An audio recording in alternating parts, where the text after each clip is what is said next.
अच्छा, अब हमारे पास अगला मॉडल है। ये बहुत कॉमनली वाइवास में आता है, ऑस्पी में आता है। जब भी ये मॉडल आएगा, पहली चीज क्या होगी कि आपने इसकी आइडेंटिफिकेशन करनी होगी। तो ये हमारे पास अब्रेजन्स है। सेकंड क्वेश्चन इसमें से आता है कि किस टाइप का अब्रेजन है। तो ये हमारे पास ब्रश अब्रेजन्स है।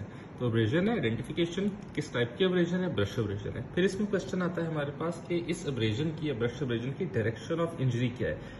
तो डायरेक्शन ऑफ इंजरी हमेशा इस तरह पता चलती है कि देखिए इस एरिया में हमारे पास बहुत ज्यादा अब्रेजन्स है और जैसे जैसे हम नीचे मूव करते जा रहे हैं हमारे पास अब्रेजन्स कम होती जा रही हैं। तो जिस एरिया में ज्यादा अब्रेजन्स होती है ना, वहां से स्टार्ट करते हैं। यानी इस जो हमारे पास मॉडल है इसमें direction of injury upward to downward है। अपवर्ड बहुत ज्यादा अब्रेजन्स नजर आ रही है, डाउनवर्ड जाते जाते कम हो रही है। तो इसकी डायरेक्शन हमारे पास अपवर्ड टू डाउनवर्ड है। फिर इसमें अगला एक सवाल आता है हमारे पास कि एज ऑफ अब्रेजन क्या है हमारे पास, और ये नॉर्मली बहुत कॉमन क्वेश्चन है ऑस्पिस में।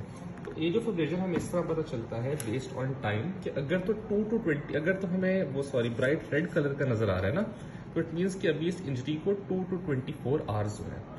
अगर हमारे पास रेडिश ब्राउन नजर आ रहा है और बहुत लेस स्कैब फॉर्मेशन है, लेस टेंडर है, तो इट मीन्स कि 2 to 3 डेज गुजर गए इंजरी को। इसी तरह अगर हमारे पास जो स्कैब है वो डार्क ब्राउन इन कलर है, तो मीन्स 4 to 5 डेज गुजर गए हैं। और अगर हमारे पास स्कैब ब्राउनिश ब्लैक सा हो गया तो इट मीन्स 5 to 7 डेज गुजर गए। तो इसको एक दफा बुक से देख भी लीजिएगा, ये वाला टेबल जरूरी है, ये आ जाता है एज ऑफ इंजरी का।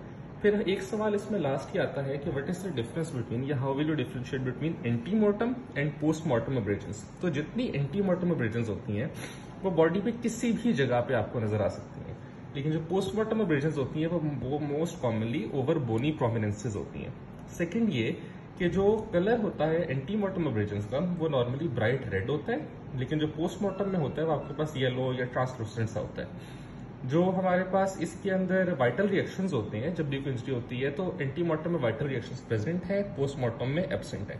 सेम ये कि हमारे पास कोई स्कैब फॉर्मेशन नहीं होती पोस्टमॉर्टम में, एंटीमॉर्टम में आपके पास होना शुरू हो जाती है। और लास्ट बात यह है कि जो हीलिंग प्रोसेस होता है वो हमारे पास एंटीमॉर्टम में होता है, एक टाइम के बाद नजर आना शुरू होता है, पोस्टमॉर्टम में नहीं होता। फिर इसमें एक सवाल अगर और है कि ये किस टाइप की इंजरी है, तो एक तो ये कि हमारे पास सारे हेड और नेक के अलावा बॉडी पे है ना, तो इट मीन्स ये हमारे पास एक तो जुर है, और जुर के अंदर भी ये जुर गैर जायफा है, क्योंकि इसके अंदर कोई कैविटी पेनिट्रेट नहीं हुई। कैविटी पेनिट्रेट हो तो हम कहते हैं वो जुर जायफा है, इसमें कोई कैविटी नहीं पेनिट्रेट हुई, सिर्फ बॉडी के ऊपर है, तो यानी ये जुर गैर जायफा की कैटेगरी में फॉल करता है।